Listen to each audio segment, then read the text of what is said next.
Shalom, my name is Greg Hirschberg. I live in Georgia currently, born and raised in New York City. 64 years old. When I was a little boy, I was raised in a very Jewish family. I was raised Orthodox, walked to my synagogue every Shabbat, went to Hebrew school 2 days a week. It was pretty austere. My mom sat behind the curtain. My dad wasn't too into it, as I could tell, but he loved my mom, and my mom was Orthodox, so he went along with it. I knew I was a Jew, and there's something special about being a Jew. A Jew isn't just a religion, it's a nationality. When I'd be hanging around with friends and somebody say, I'm Puerto Rican, or I'm Italian, I'd always say I'm Jewish. But then I got to a point, there was so much anti-Semitism in the Bronx that I didn't want to be Jewish anymore. I'm not so sure I was ever tied into Judaism, to be honest with you. So I got pulled into some Eastern cults. I got very involved in martial arts. Martial arts sometimes is just not a sport, it's a religion. And I had somewhat of a cult leader, and he started to teaching us about the Kundalini energy and sun postures and meditations, and I was kind of into it, but it was a little confusing. Well, lo and behold, I married this swimsuit model, and we were thinking about where to go on our vacation, our honeymoon. And this cult leader, if you will, and I don't know what else to call him because it was a cult, he said, you need to go to Israel. And he was so influential in my life, such a powerful influence, that I thought, Israel? I'm thinking Jamaica. I'm thinking on the beach. To be honest with you, I'm thinking about partying and getting high and just laying out. I'm not thinking Israel. I had no desire to go to Israel, but there was such a pull on my life. This is hard for you to believe, but the next day I was on the train going to work, going to Manhattan, and I sat next to somebody who I never saw before, and they said, have you ever thought about going to Israel? So I'm not the sharpest tool in the shed, but I'm no bowling ball either. So I decided maybe I should go to Israel. But I was so convinced that I was going to have a lousy time in Israel that I put a week of the Greek Isles on the back end of the trip.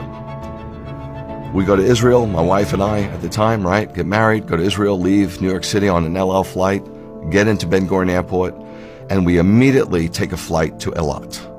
I was scuba diving in the Red Sea. We were water skiing on top of the Red Sea. We were going out to restaurants, partying, dancing, having a great time.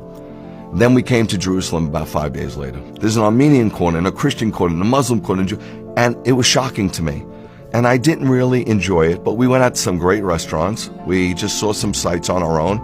We're having a pretty good time, but I'm thinking, I gotta get to Greece. Well, we had 1 day left.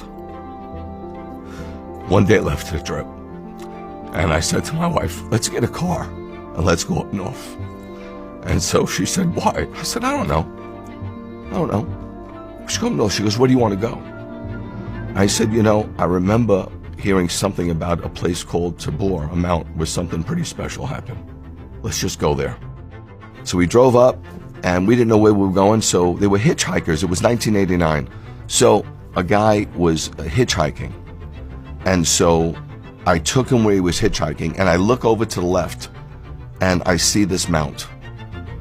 And it's very strange, but the mount was calling my name. I felt as if somebody had a rod, and they casted it off the top of that mount, and the hook went into my chest. And as I'm driving up, I got a little exasperated. So in reality, we're looking for this Transfiguration Mount because something happened there, right? And I get up to the mountain, and I got out of the car, and I ran to this covering, and there was a plaque, and it said the Basilica to the Transfiguration. And I heard a voice, and the voice said, come away and pray with me. But I didn't know how to pray. So I emptied myself and closed my eyes, and I saw a vision. And I know that sounds weird, but people all over the Bible saw visions. And I went to a trance-like state. And I know that sounds New Age, but Balaam went into a trance-like state in the Bible. And others have. And I saw the eastern sky open up. And I saw somebody come out of that eastern sky. And it came down and descended. And his face shone like the sun, and his clothes was white as light. And he pressed himself up against me. And the first thing he said is,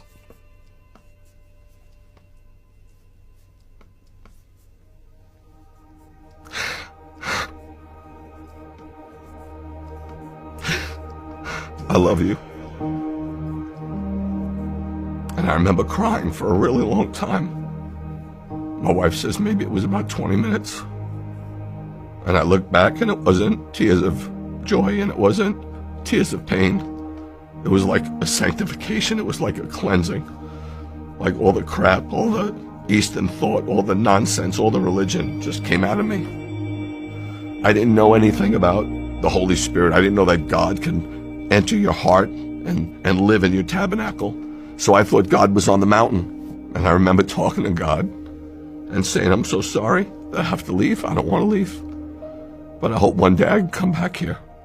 2 kids from the Bronx, punk kids from the Bronx, go to Israel on their honeymoon to party.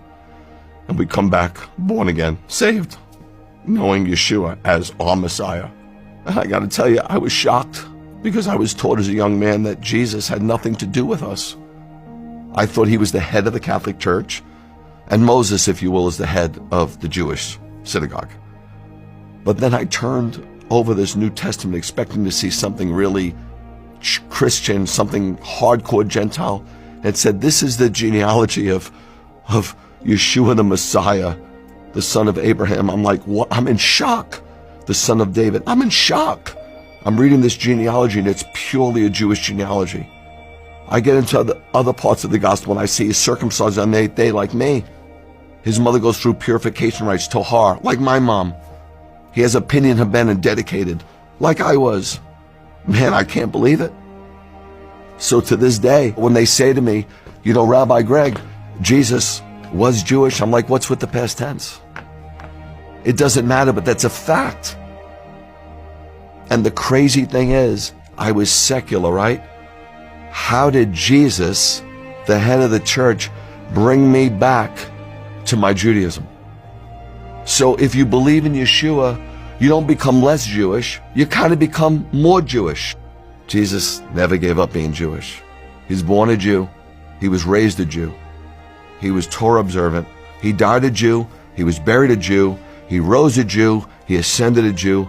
And he's coming back as a Jew. I never look back. I'm so thankful for what God has done for me. I feel so free. I feel so alive more than I've ever felt. And you get to a place, man, when you meet Yeshua, where he becomes enough. And I'm here to tell you, if God isn't enough, nothing will be enough. You'll search and search and search the world over. You'll go from one high to the next. You'll go from one thing to the next.